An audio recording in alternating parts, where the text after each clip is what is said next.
I wanted to welcome my Hi. guest this evening. This is Kishori Jani, a dear friend of mine, and she's a speaker and a knowledge sharer online, helping people understand how they can navigate life more smoothly through these times and through our modern life, really. She Mm. comes from a place of understanding Krishna consciousness and is a Sanskrit specialist. She teaches Sanskrit and yeah, she's just got an amazing amount of knowledge and wisdom, whether you are a follower of the Hindu religion or Hare Krishna or just the average human being that just wants to be able to take some wisdom from the older years, generations from Mm. past, for us to live better right now. Mm. So I'm going to hand over to Kishori for her to share her wisdom with us on how we can live our lives better, look after ourselves as mothers in these current times. So over to you, Oh. Kishori. Oh my goodness. I am not knowledgeable or any of those things. I'm just, trying my little part to share some of the gifts that have been passed down to us. I grew up in India, and my parents were like Hindu priests and monks. They were missionaries. They took up this path quite seriously. So I was just born with it in the sense that because they were practicing it quite sincerely and seriously, it was part of everyday life for us. So it's nothing that I can take credit for. I find it still relevant. You know, a lot of times people think, well, this timeless ancient wisdom, it's not really relevant to our life anymore. But I actually, I feel like that's not the case, especially because I'm able to apply those tools and the ideas that I've known of, I can apply it still in my day-to-day life and see the benefits of it. So, for anyone new to this idea, it's this Vedic wisdom. It's almost a couple of thousand years old at least. That's what is well accepted. The Bhagavad Gita. It's timeless in the sense that when you go through the pages of it, even now, you can connect to the same issues. You know, we might feel like we're living in a very different modern world where this pandemic has never happened before, but that isn't the case. Most of our problems have been around since the beginning of time. So I'm just trying to share the tools that I find quite useful and relevant even now for me.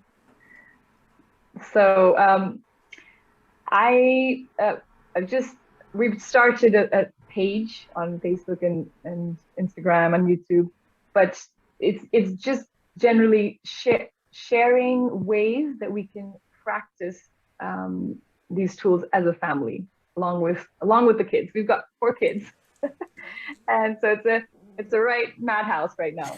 We're on full lockdown, right? Yeah. And and that we've just got to accept it. A major part of this wisdom is just acceptance. Accepting the situation that we're in for what it is, and then finding the steps to move forward. Just like the lockdown, once you accept, okay, the kids are at home. How are we going to manage this? You figure out your schedule, you figure out your routine, you figure out what the children, what their needs are, what our needs are, and meet somewhere in the middle. And we found that a lot of it, a lot of the struggles have really kind of calmed down because of these mindfulness techniques, these little things that we do throughout the day together. So that has been a major a breakthrough for us because I know we're always together in the lockdown and it's overwhelming for a lot of us. It just feels like, oh my gosh, I just need 5 minutes of me time. But but it's interesting because although we're always together, we're not necessarily doing things connecting and in a mindful way together. So we've just found that a couple of things spread out throughout the day really help us to um, come together and just actually be connecting on something. Like there's at 4 o'clock we do this reading together. At 7 in the evening we do a little like a kirtan. It's a musical but spiritual music thing, and every evening we do it. And in the beginning it was a bit difficult, but now it's kind of like our hook that we just know it's going to happen at 7, and so everyone just gets together and gets on with it and finds their space, and then we connect on that mindful space, mindful level, and it's really transformed our lockdown experience. That's So really good to hear. What about do you do anything first thing in the morning, or is it just kind of yeah, get to it, to school, sorting school out? How do you start right, your day? right. So ideally it should be the morning. Ideally these mindful techniques uh, are the most powerful or profound in the morning, but because it's for kids and everyone has to start their, especially in lockdown, it's like meetings start at 8, and it just, the work already begins.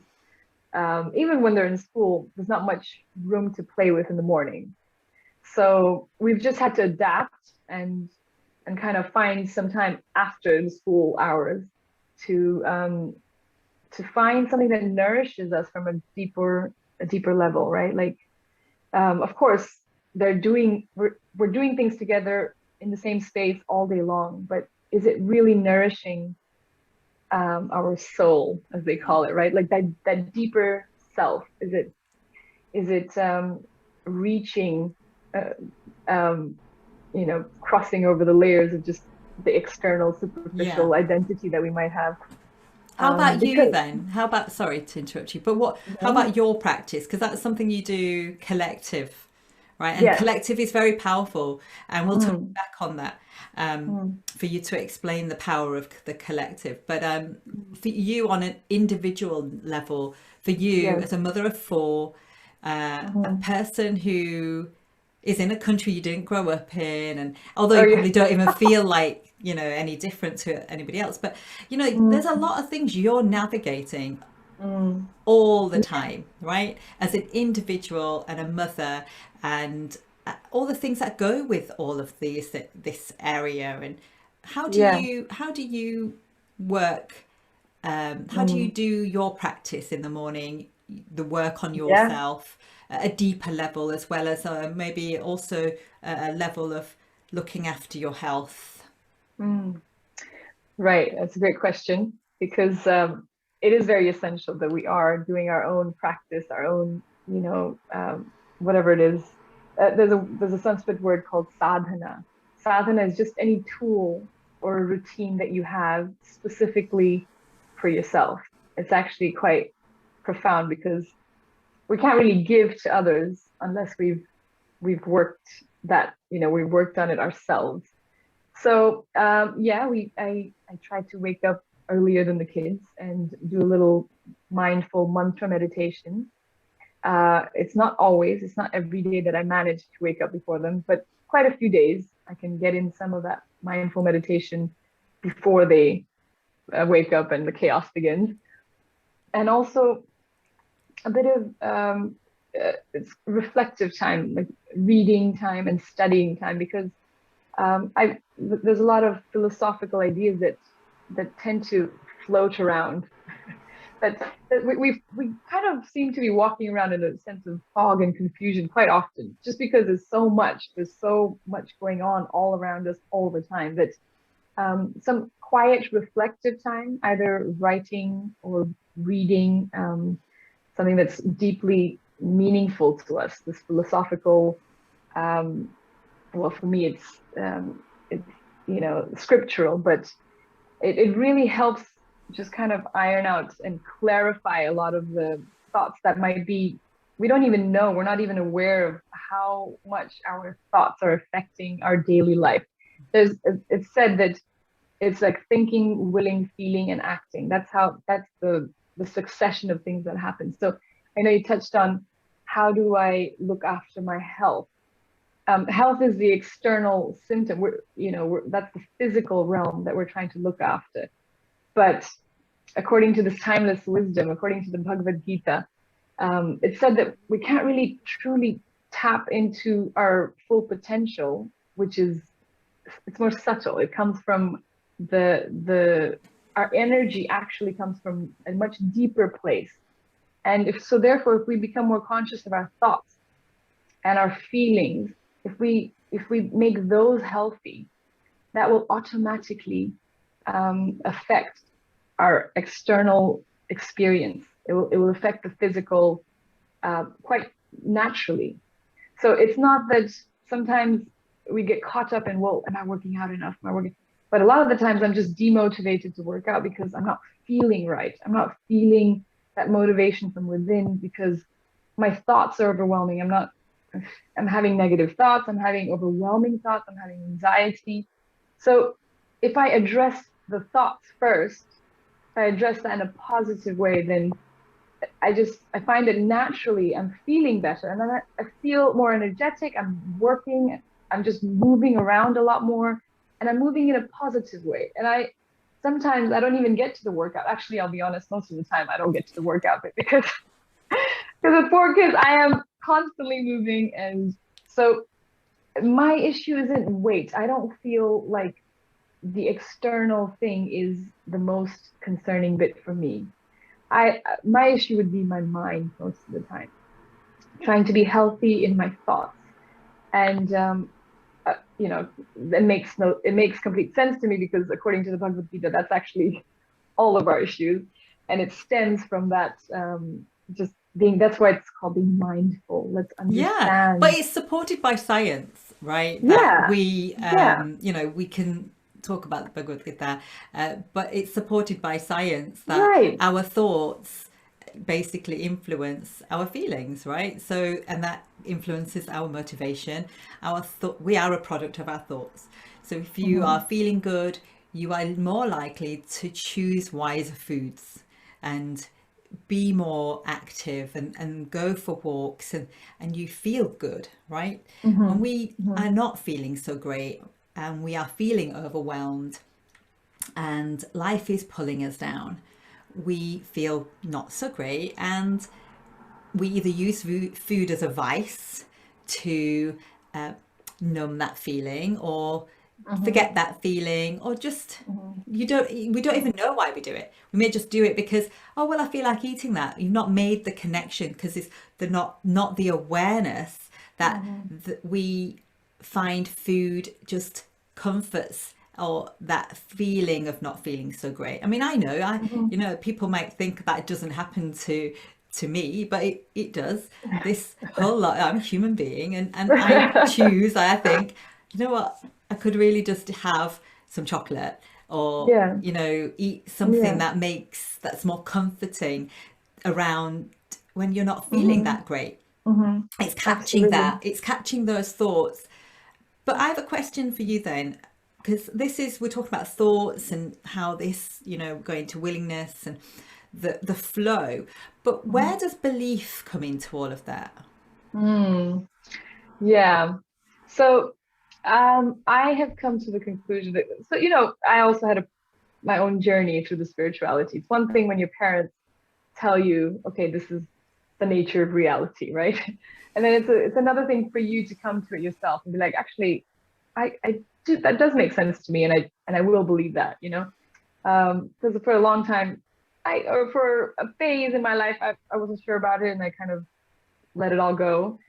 But faith, I, my conclusion now is that it does play a very important role because it's actually a source of deep power within us. It's actually my greatest source of power and empowerment. It's not, I know many people could be like, well, it's a crutch. A lot of people have a very negative connotation associated with any kind of religion. So if you mention scripture or anything to do with faith, it's like, well, it's almost looked upon as a weakness. But personally, in my journey, it's my experience is that it's actually a source of great empowerment because we talk about these ideas of like we should be practicing gratitude or we should not become affected by what people think of us, like, or what people say. We should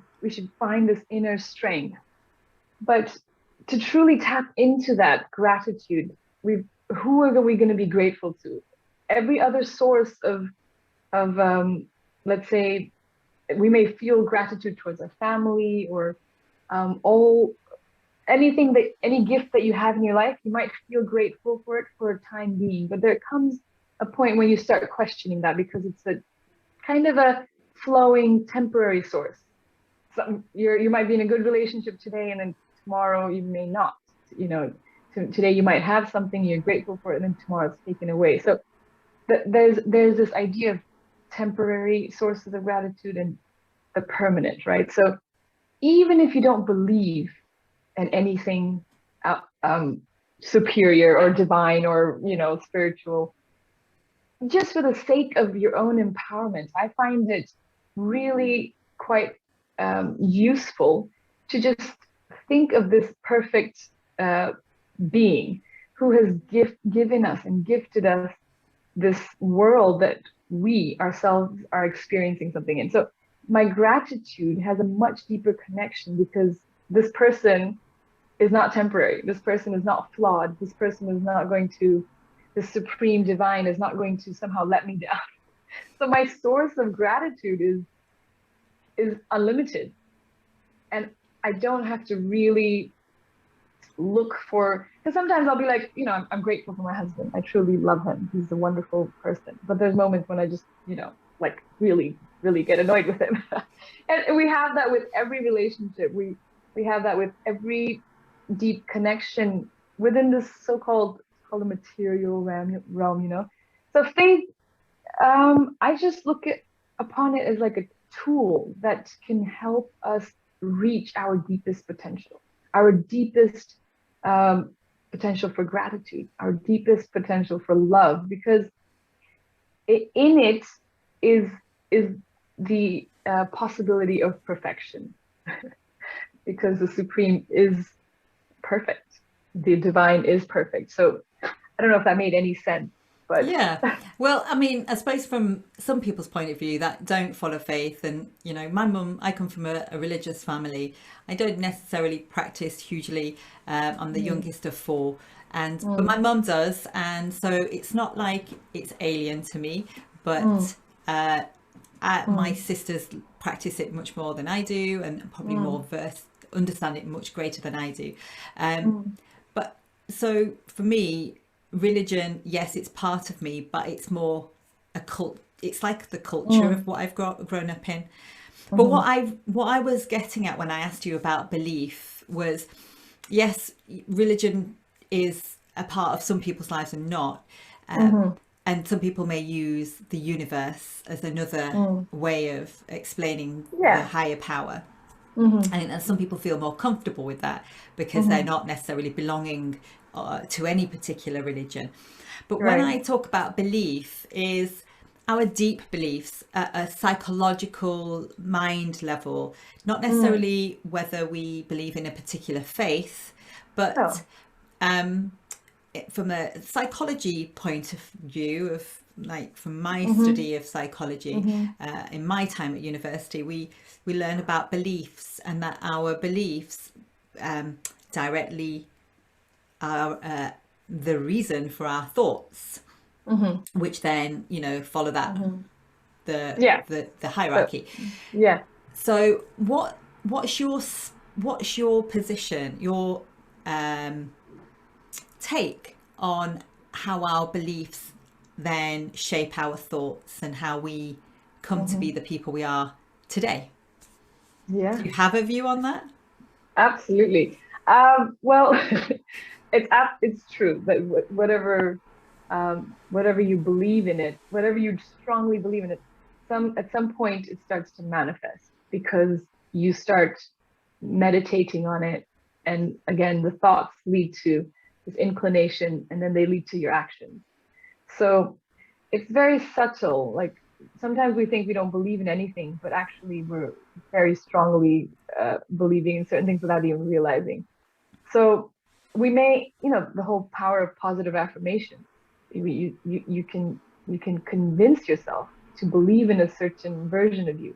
Like I am, powerful. I am full of positivity and light. I can do this. These are certain beliefs that we can try to develop, but it's quite difficult if if everything around that belief is not conducive to it. Like maybe you're in a situation which isn't helping you truly believe in that. One thing to just say it again and again like a mantra, but so many things around us are not in our control. We can't control how people will speak to us or what our relationships or economic financial status will be.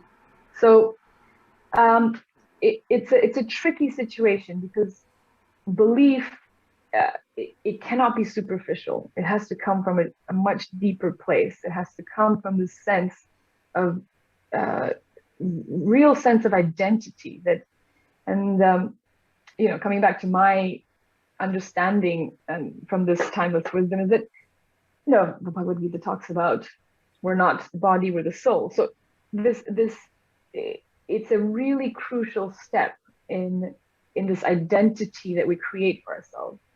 If the belief system is like I am beautiful and everything around you, all the signals around you are saying the opposite of that, you're not going to find the power to overcome that.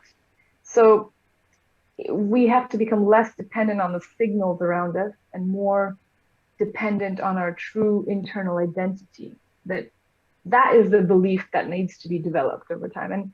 And it can be done because we are not, I have to go back to the philosophical bit because that's the only thing that makes sense to me. That's why I've in my life later on, I've come back to it because, like I said, it really connects the dots for me. So I'm going to come back to it. And if it doesn't make sense to you, I apologize. No, no, that's why it's great to have a different perspective and hear other people's points of view. That's what it's all about. Right. So in looking for our deep sense of identity, if we accept this idea that we are not defined by our externals, we are a soul, we are the spirit spark, which is eternal. It's full of light and full of love.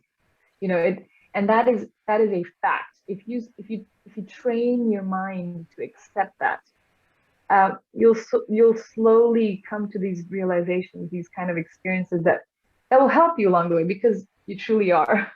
In case you don't believe it, you truly are a spiritual spark full of light and knowledge and love and eternality. So it's kind of like you were asking earlier, like what's your superpower? If you believe that really truly to the core, there's very little that can throw you off. We talk about resilience in this day and age, right? Like there's a lot of about creating and developing a sense of resilience in life because we can't control the waves that are going to come in our life. There's ups and downs. There's a lot of things that are not in our control. But if we develop the sense of self, the sense of resilience to just be swayed by each tumble that comes our way, you feel invincible. You feel like, okay, I got this. It doesn't matter what all the triggers around me are doing. I am feeling the sense of self and the sense of peace and a love from within. And because it's coming from an unlimited source, it's not necessarily that I'm just like, I'm so great. It's not a superficial mantra. It's like you truly have to, like you're saying, have that faith. I don't know if that makes sense. Yeah. So so the beliefs. So if you're in an environment where people are not necessarily showing you what you want to believe about yourself. So that you can become a product of your environment, and we often do, right? That is often the case. So if your environment isn't very conducive to the things you want to create change, like, for example, if in a health point of view of thinking healthier about yourself, feeling you're able to make change, but all you see around you is the same habits other people have that you have no control over. But you believe that I can change the way I am. I want to, feed my soul and change the way I think about myself. And this comes to possibly talking about self-worth, that I'm worthy of change, and that I believe whatever those beliefs, where they came from, whether they came from your childhood, whether you've picked them up along the way in your life and reinforced your childhood beliefs, because that's often where we are shaped. I don't know if that's what you would agree. Yeah. From a psychology, For sure. we know we are shaped in our childhood, and a lot of adults don't still recognize that this is the case, that even right down to the way we choose to treat ourselves, eat and move, whether we need to move, it might not even be doing exercise or being fit, but being aware that you are moving your body in some way, shape or form, right? It's not, it's not, all right, I'm coming from a fitness person, speaking, but I've not always been like that. But I've always been aware that I need to move my body in some way. So back to the way our beliefs are formed, and then this self-worth that we almost unknowingly create in our younger years, and we bring this into our adult life. But if our environment is always it's not reflecting the things we want to create change, is that the resilience that you're talking about, that you have to work even more? Or would you say you need to change your environment, or both? Well, if it's an extreme case of, the environment is just really negative and there's abuse or whatever, you would know that has to change. But I hope everyone knows that, right? There's no room for abuse anywhere. But if it's not that, and it's just something that is overwhelming, but most of the time we can't change it. We can't change our financial situation with, just because we want to, or we can't all of a sudden just change where we live or who we're living with. Sometimes it's difficult. And I don't necessarily think that that's the key.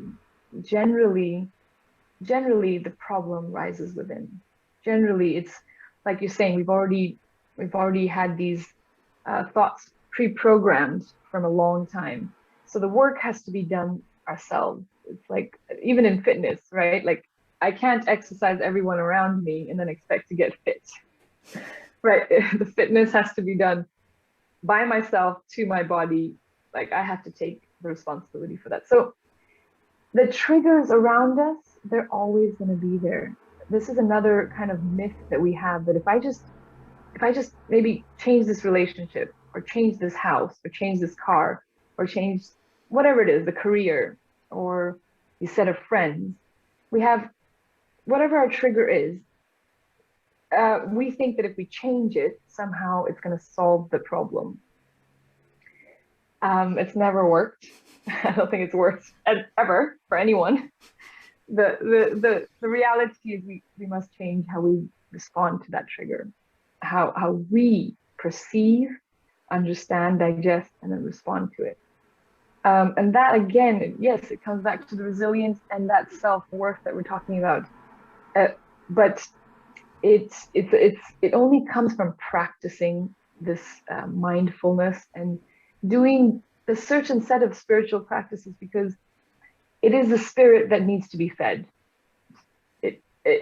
For us to have inner strength and to have that sense of self-worth and resilience, we need inner energy. We need internal spiritual energy, if that makes sense. And for that, you need to have certain, just like in physical fitness, we need spiritual fitness.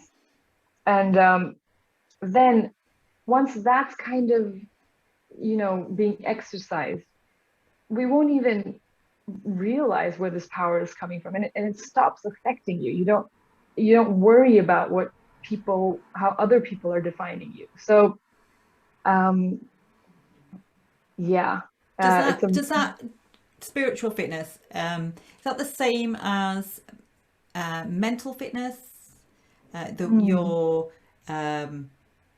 mm, whole, so you've got your spiritual, your soul kind of level, mm, but mm, when you've got your thoughts going at 100 miles per hour, and that you, and in the world of the modern world, mm.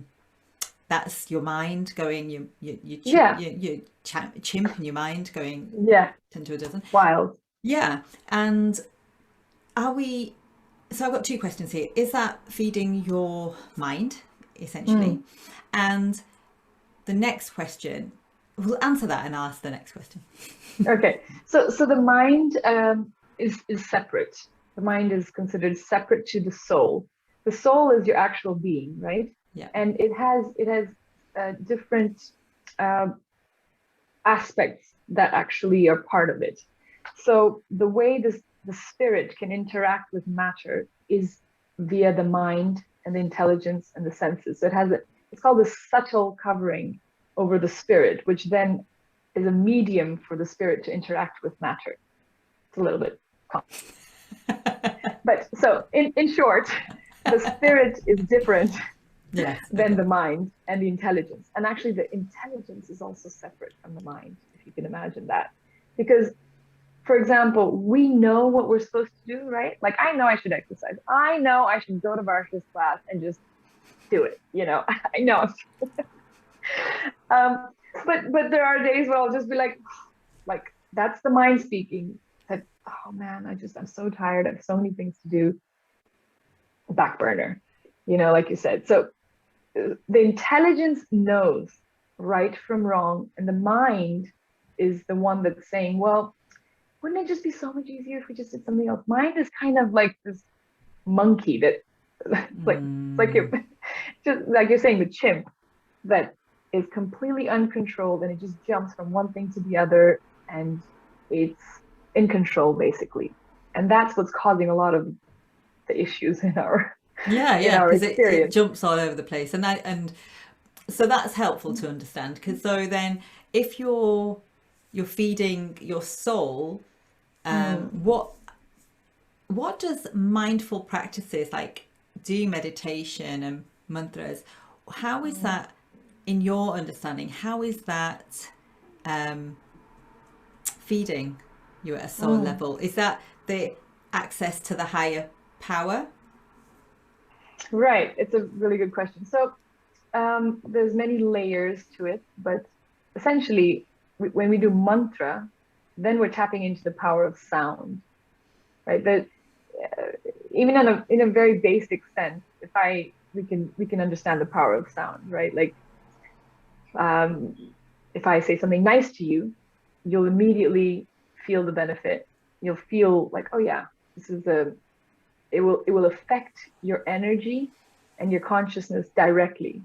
But if I say something negative to you, it affects immediate. And it's not just a matter of words. It's actual sound vibration.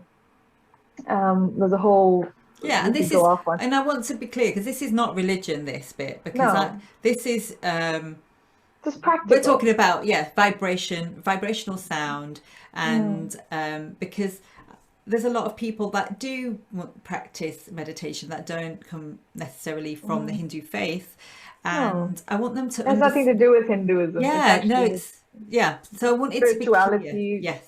Yeah, yes. It's just about understanding the self. That's actually why I really appreciate this wisdom, because religion has such a bad connotation, and it's not even necessarily that I believe I'm a Hindu as such, because this wisdom it's secular. It's for anyone. It's just about how to live a good life. Anyway, so coming back to the power of sound, um, there's been so much research done, even on plants. Like if you say nice things to a plant, like just really basic stuff, and you feed it this positive vibration, it grows. And if you say really negative things to a plant, it kind of just wilts away after like a couple of weeks. And the same We with hear it. water, right? They've done the Yeah. same thing with water, and they've done the sample of speaking negatively to water, speaking positively to water, and then doing the profile, the Yes, cell profile. how different it was. Oh my goodness. So, So yeah, power of sound, no brainer. I mean, scientifically proven, and you can feel it. You can feel it. So, the mantra, these are ancient Sanskrit mantras, ancient meaning thousands of years old. And, so that's what I practice in terms of feeding. You're asking ways to feed the soul. Now, you can't give it anything material because it is spiritual. It is a spirit spark. So, the direct ways would be um, this kind of mantra meditation, or um, yeah, I'm trying to think of ways to say it without bringing in the religious aspect, but it does tie into reconnecting with the source of that spark, right? We it then it's really hard to separate how to feed the spirit without bringing in the supreme spirit. So the understanding is, at some point you have to accept that there is a supreme divine energy, this higher power, or whatever you want to call it, because the point of this reconnecting with the spirit is to reconnect that spirit with the supreme.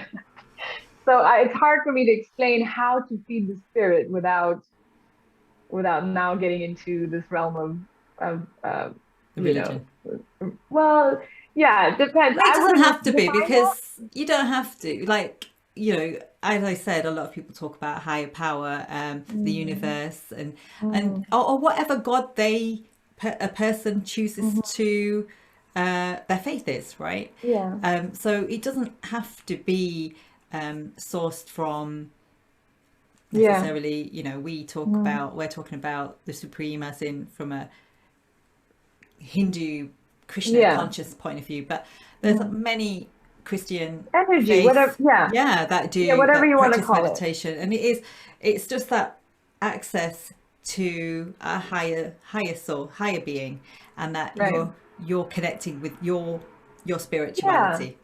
I mean, sorry, in essence, it, so once you accept that you're something different than just your external body, then it then comes into play of how to then behave in your day-to-day routine so that you can connect with that true self a little bit deeper. So certain things are quite straightforward in terms of doing good action, being kind to others, practicing tolerance, being clean, just externally, and being kind and compassionate and non-judgmental. So these are certain practices that they may not be material in the sense of they don't relate to other things or other people necessarily. It comes from within, and it actually strengthens the spirit. It's something that can help us, like you're saying, build this inner resilience, inner power. So yeah, this idea that karma, how you behave with others, is gonna somehow come back to us. So I don't know if that might be something that could answer that question about how to feed the spirit as opposed to um, the mind. Is that the Yeah, question? Is yeah. that right? So that's feeding you at a spiritual level, and then the mind, you just the it's Mindfulness. all over the place. Yeah, the mindfulness calms that, and that's Hmm. even with distraction of doing you know other things. Distraction Yeah, of we need focus. activity. Yes, Yeah, we do, to yeah. keep this, because it's very hard to control the chimp, but Mm, awareness, and that's what I find meditation helps with, is actually slowing down to catch your mm, thoughts, to catch the mm, way you're thinking, being your observer of yourself, mm, because that's when you realize things, that you begin to have realizations about yourself. mm, So that's, I think a lot of people take that from meditation, not necessarily, that depth of connection with spirit. I think mm. not everybody gets that. No, And that's that's fine. something for Yeah, them to, for others to to go and explore. explore. Yeah, Yeah. But yeah. from just being able to just slow down and catch your thoughts is Hmm. actually in itself is very, very powerful. Hmm. So is there anything you would say in terms of from a self-worth point of view, how people are feeling, how mothers feel in terms of their self-worth during these times and in the modern era of living? Because I find a lot of mothers really struggle with really seeing themselves as the powerhouse of their home, and if they do, they they don't necessarily connect with that on a whole meaning level. They know they Mm, are the center of their mm, homes, but hmm. not necessarily seeing really the gravity of how important they are. What would you Mm, say would help mothers that feel mm, like that really put themselves down at the bottom of the list all the time and mm, don't feel a high level of self-worth? What would you mm. recommend? What would be the first things you'd recommend for people feeling like that? Right. Um, yeah, I mean, from this tradition that I've come from, like the mother is regarded as the first guru. She has the highest position in, you know, karmically, like our first debt, it can never be repaid because the mother is divine in one sense. She's got a very special place in life. So it's almost it's even difficult to comprehend how somebody would feel unempowered or, unenthusiastic about their role. But it's a sign of a lot of disconnection, right? Right? Not just from the mother's point of view, but also in society, we're not really we're not really giving the support and the love and the appreciation, maybe the gratitude necessarily. I do find that sometimes it's kind of like, well, you're a mother and what else are you? You're that this is the kind of mood. So I do feel like it's a bit unfortunate because the fact that we are mother to me is just it's the greatest blessing and joy of my life. And I think we can tap into that joy and that idea that it's a blessing consciously.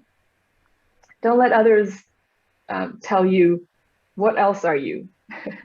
When you're a mother and that's what you're doing, don't let others question you that, and what else?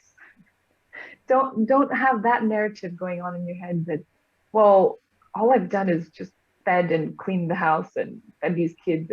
Because if you view your role as this incredible job, the most important job that could be happening on this planet is to raise a healthy and kind, conscious, um, living thing. If we view our job as something that's truly important for the future of this planet, we wouldn't be doubting ourselves. We wouldn't be, beating ourselves up about our position or careers or what other people think of us. So again, it comes down to that self-worth that truly you're doing an incredibly important job, and there is a karmic relationship here. There is, and whether our children appreciate it or whether our husbands or partners or whoever, whether society appreciates it or not, you are going to get immense good karma in your life. And it's going to come back to you in the sense that if you tap into this role in a positive way, you will feel the benefit of it in return, in the form of karma, in the sense that if we do any action with joy and with this mood of service, that, hey, I'm just going to do this because I need to, and it's good for me, it's good for my children, it's good for the world. It just makes it so much lighter. It's not this burden and this overwhelming feeling of being stagnant or stuck or burdened. It's not what the motherhood experience is meant to be. And it can Uh, relate to so much that can, yes, it's amazing to hear that. And I definitely stepped into that Mm, more recently. I'm born and raised in this country, and I mm, definitely have this a little bit of a narrative of I'm a mother, and you know, mm, because I've always been much of a woman. I'm a career woman. Children happen to come along, and mm, yes, I planned our second, but you know, so I totally relate to that. But mm, we had these conversations with my husband, and like saying that, you know, mhm. actually motherhood is the most amazing experience. I mean, my daughter's 14. I'm not saying I've only just realized. I should realize this before.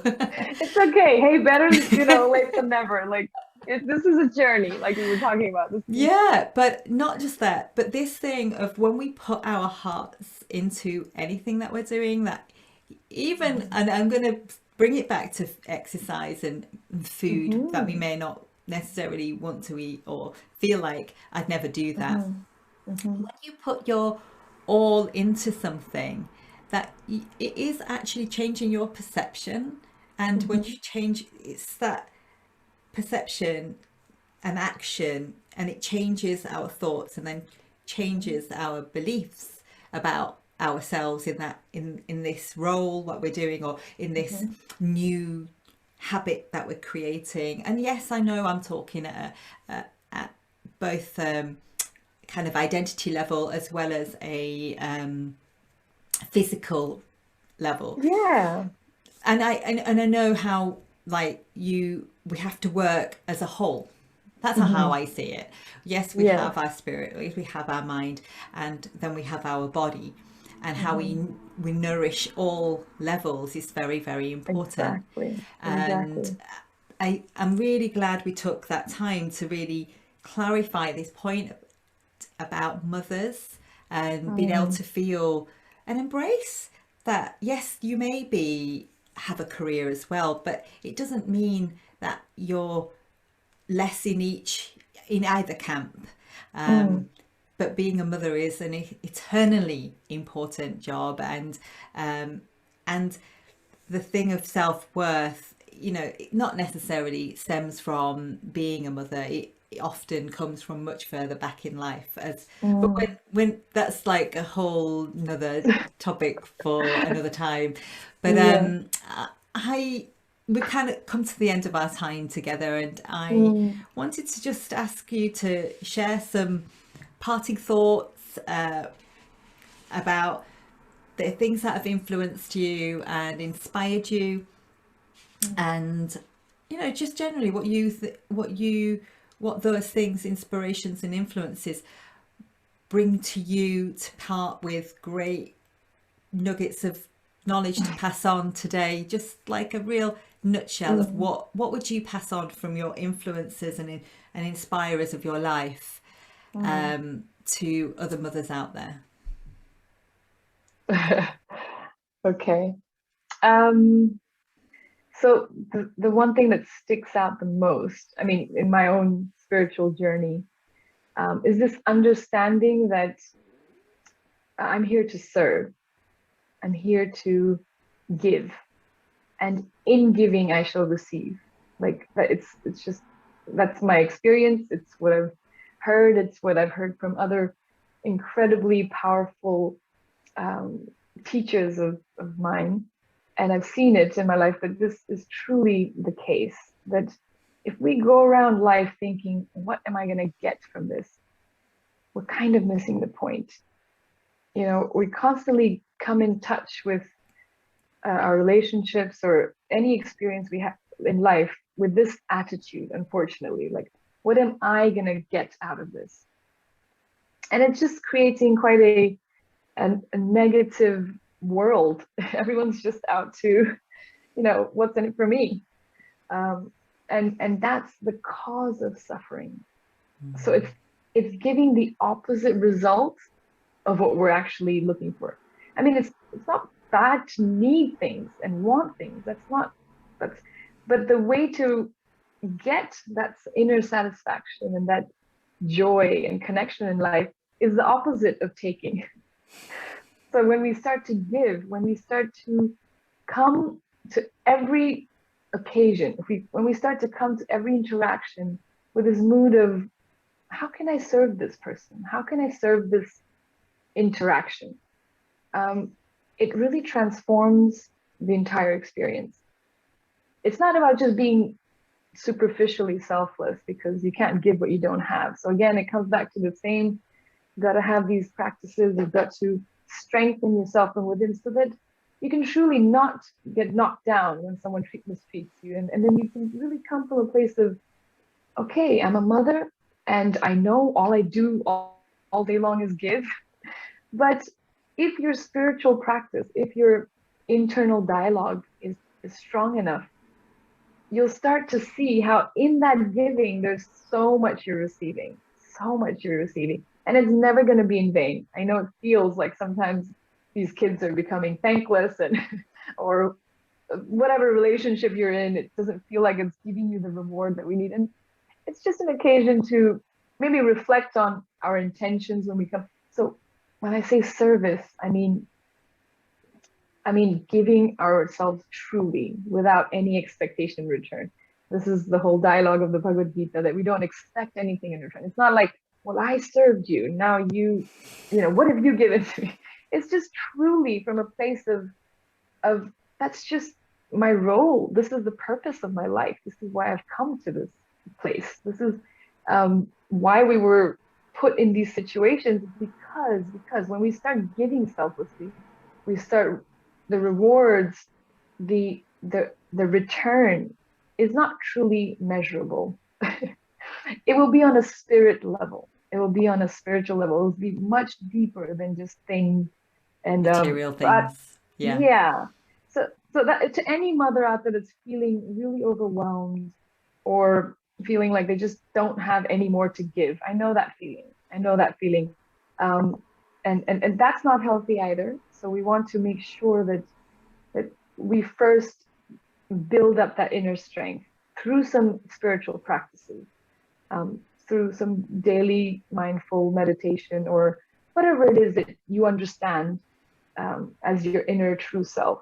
That needs to be fed first, and then we can have this interaction of just receiving so much by giving, if that makes sense.